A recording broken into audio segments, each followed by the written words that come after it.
अब अगले टॉपिक पे चलते हैं। अगला टॉपिक है हमारा the empty set.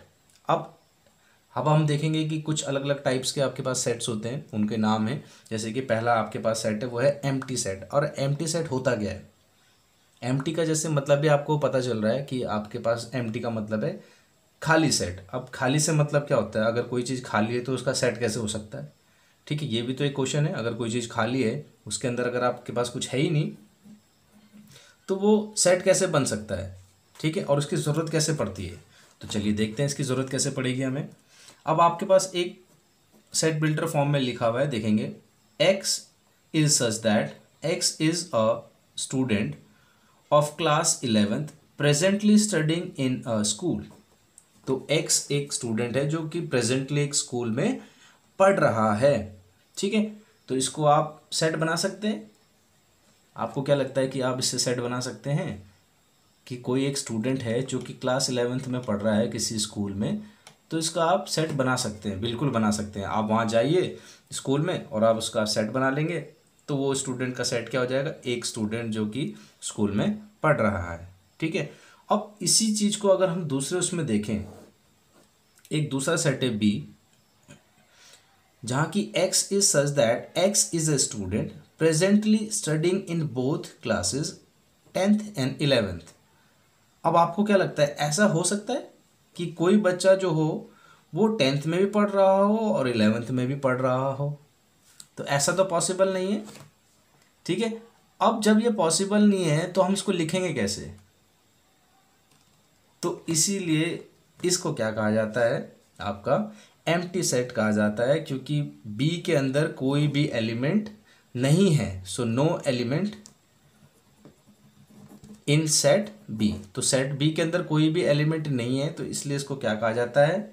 Null set. अब आपको नल सेट बोला मैंने, तो नल सेट और एम्प्टी सेट और वॉइड सेट सब एक ही के नाम है। ठीक है, अगर आप डेफिनेशन देखेंगे, a set which does not contain any element, तो इस सेट के अंदर आप कोई एलिमेंट डाल सकते हैं, किसी बच्चे को बैठा सकते हैं कि जो 10th में भी पढ़ रहा हो और 11th में भी पढ़ रहा हो, तो आप नहीं बैठा सकते। ठीक है, a set which does not contain any element is called empty set या नल सेट या void set.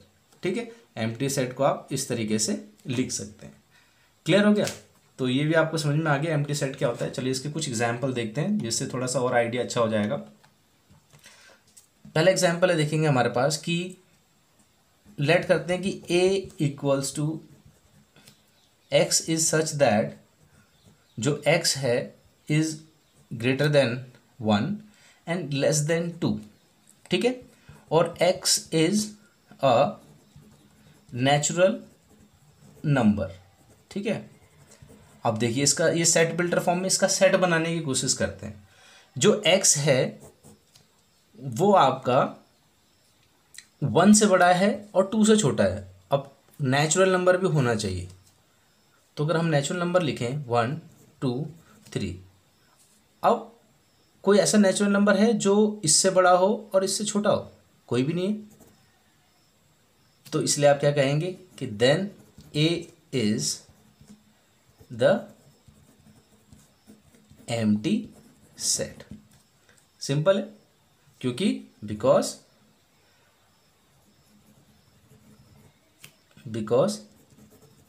there is no natural number between 1 and 2। बहुत सिंपल था, आपको आसानी से समझ में आ गया। एक और एग्जांपल देखते हैं। चलिए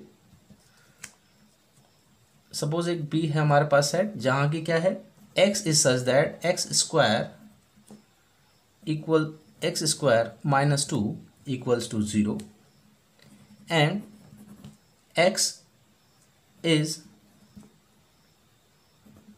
rational number।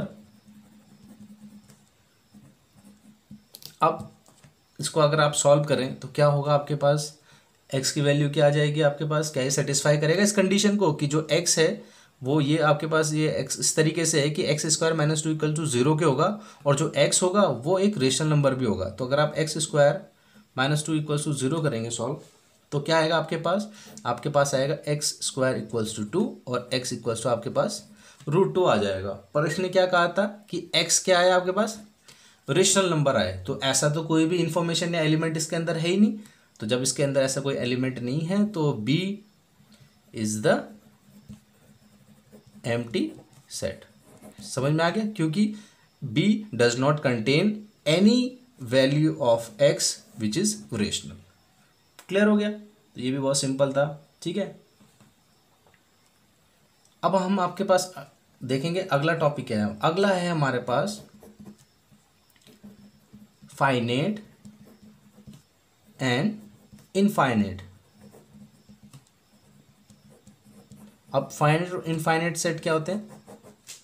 जैसे कि आपको पता है फाइनेट क्या चीज़ होती है, जो कि आपकी फिक्स होती है, एक लिमिटेड होती है, ठीक है ना। और इनफाइनेट क्या होती है, जो कि आपकी अनलिमिटेड होती है, जिसकी कोई सीमा नहीं होती है। जैसे कि एग्जांपल देखते हैं फाइनेट का, तो फाइनेट सेट देखते हैं सबसे पहले।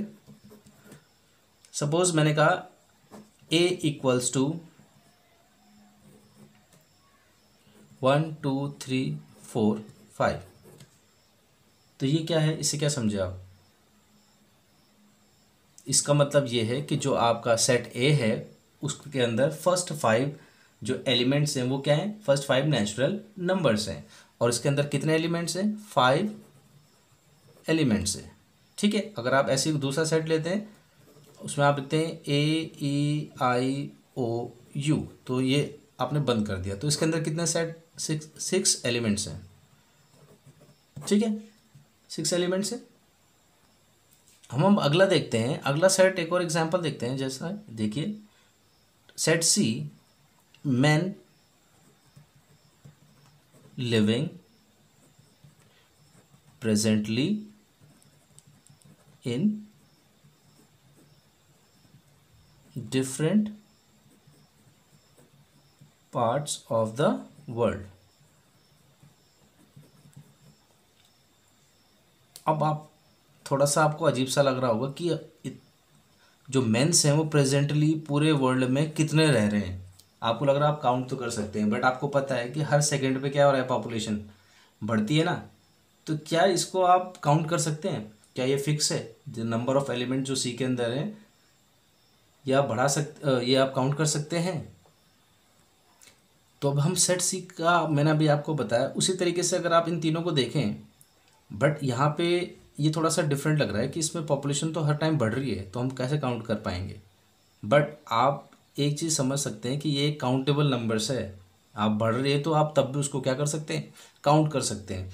तो अगर आप एक चीज़ नोट करें कि आपके पास 3 सेट दिए थे, सेट ए, तो सेट बी और सेट सी। ठीक है, तो तीनों में आपने देखा कि जो नंबर्स ऑफ एलिमेंट्स थे वो फिक्स थे।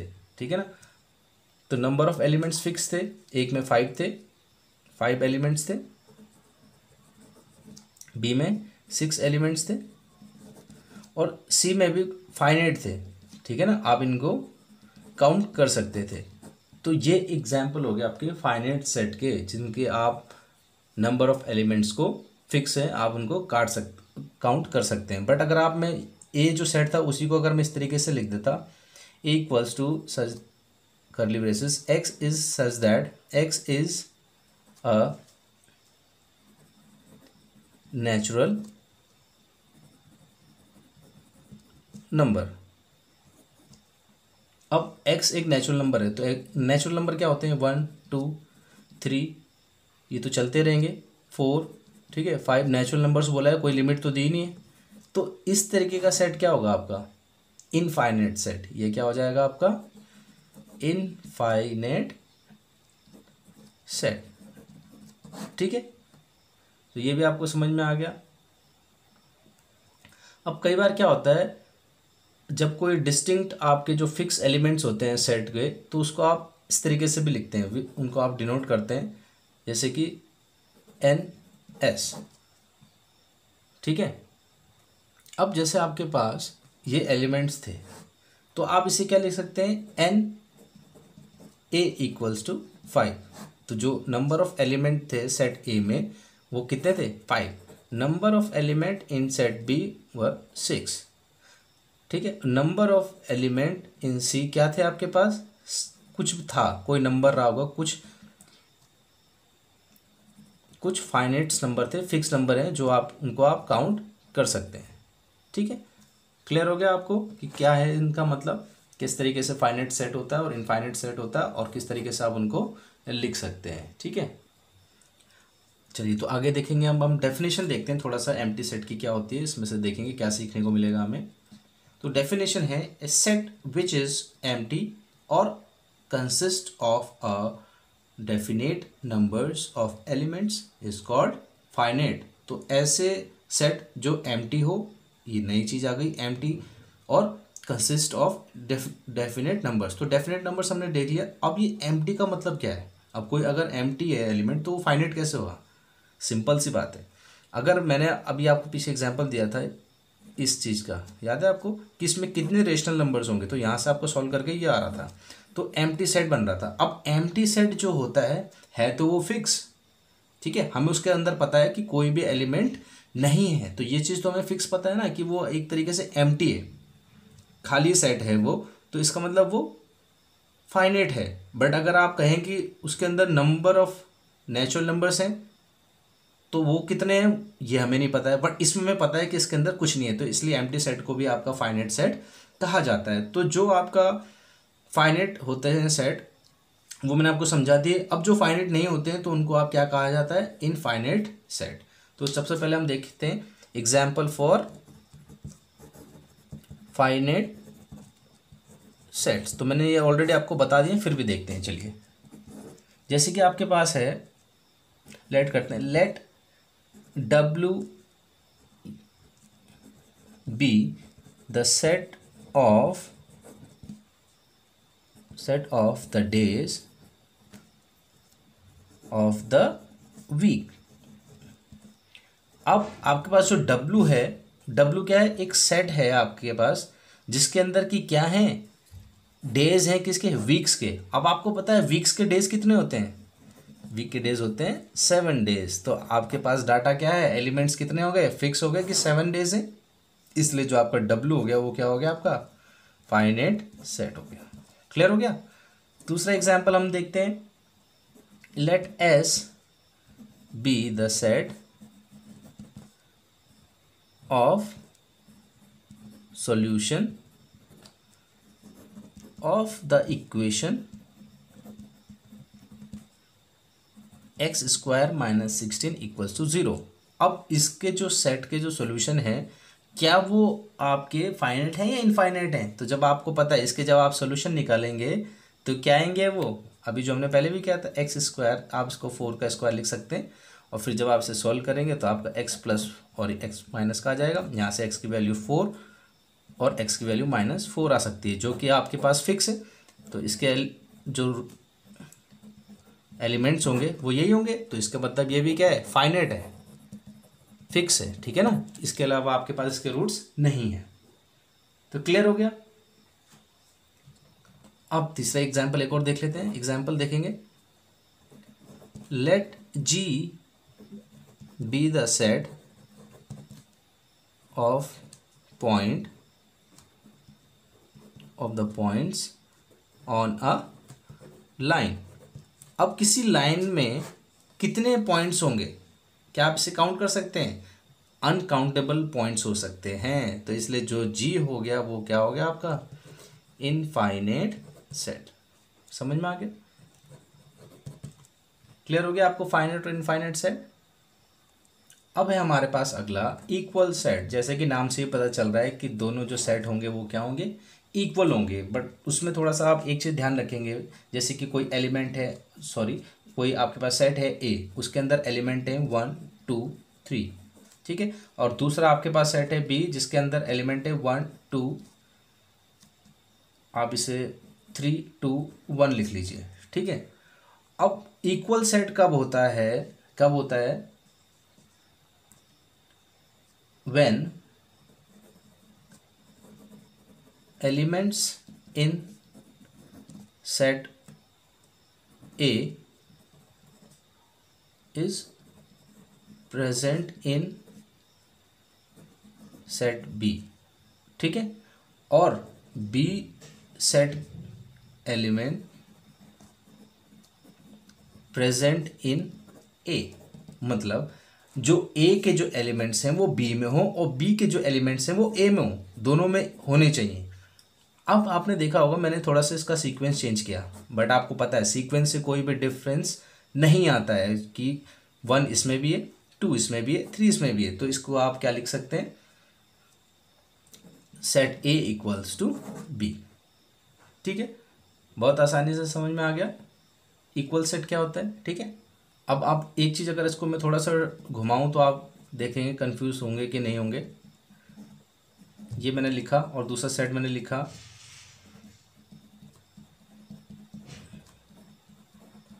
अब क्या ये इक्वल सेट है या नहीं है? बिल्कुल ये इक्वल सेट है, क्योंकि आपको पता है कि ये जो सेट है, पहले तो इसको आप सही तरीके से लिखेंगे तो इसका जब सेट बनेगा तो वो भी क्या हो जाएगा, यही आएगा, क्योंकि इसमें जो 5 है और जो आपके 6 है वो क्या हो रहा है, 4 है, वो रिपीट हो रहा है। ठीक है, तो इसको भी आप लिख सकते हैं ए इक्वल्स टू बी। क्लियर है? तो अब आपके पास आएगा एक्सरसाइज 1.2। तो चलिए आज के लिए हम अभी यहीं पे ब्रेक लेंगे, क्योंकि आपके पास 2 एक्सरसाइज हो गई हैं करने के लिए। ठीक है, पहले हमने डिस्कस कर लिया था एक्सरसाइज 1.1 और अब है आपके पास करने के लिए 1.2। 1.2 में आपको जितना भी मैंने पढ़ाया आपके पास वो सब आएगा। इक्वल सेट्स क्या होते हैं आपके पास, ठीक है, फाइनाइट हो गया, इनफाइनाइट सेट हो गए, ये आपके पास एक्सरसाइज 2 में आएगा। तो आपको बहुत जल्दी इसके आगे का हम कंटिन्यू करेंगे। ठीक है, तब तक आपका काम है आप एक्सरसाइज 1.1 और एक्सरसाइज 1.2 अपनी नोटबुक में करेंगे। चलिए।